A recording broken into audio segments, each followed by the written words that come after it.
Hey, everybody. So, today we're going to talk about New Mexico. I know, not something that you would typically expect to come out of my mouth, because normally when people think about New Mexico, they think about Roswell, they think about UFOs, etc., ad nauseum, blah, blah, blah, blah, blah, blah. Well, guess what?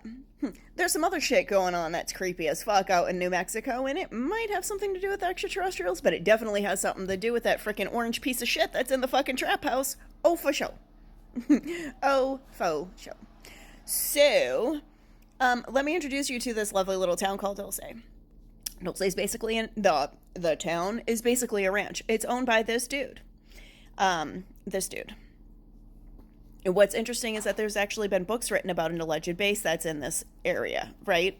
Alleged base. As you know, if you've been following me for any amount of time, I've been on this app for 2 years. I've had 3 accounts banned. I think this is my third, maybe my fourth one, because I'm not going to shut the fuck up about this shit. So we're just going to take it town by town, facility by facility. So there have been books written about this alleged base that exists in this town, right? Urban legend, we're gonna call it. So this town in itself and this ranch in and of itself has a very dark history, mostly because people that came to this lovely country back in the 1800s were pieces of shit and felt that the Native Americans needed to be corralled and controlled. Sounds familiar, right? So basically what they did was they scoffed up some property, bought some land around this ranch from the Gomez family, and made it a reservation.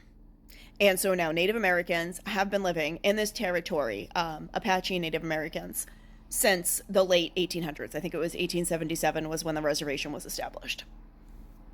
But here's the thing. Since then, UFO sightings, strange lights, people disappearing.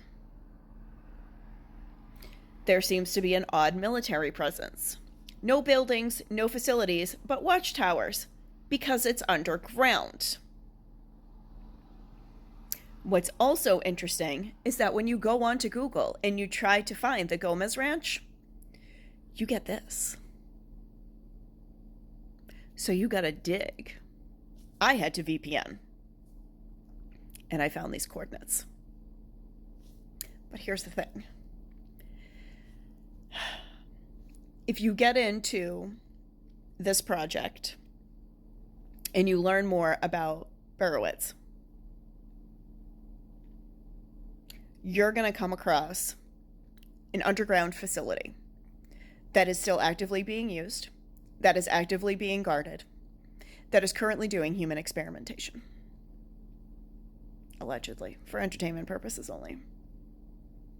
The experimentation that they're doing is neurological, it's psychological, it's trauma-based. They're doing cloning, etc., etc. Now, remember when I said in a video a few days ago, and they hit me with community guideline violations, when I made this same video on my original account, they banned me for it. Just go on missingandexploitedchildren.org. And just for your own peace of mind and your own reference, just look up how many kids happen to be missing in your state or in New Mexico. Just look. Just be curious. That's all I'm saying. That's all I'm saying. These coordinates were issued from a whistleblower, a registered whistleblower.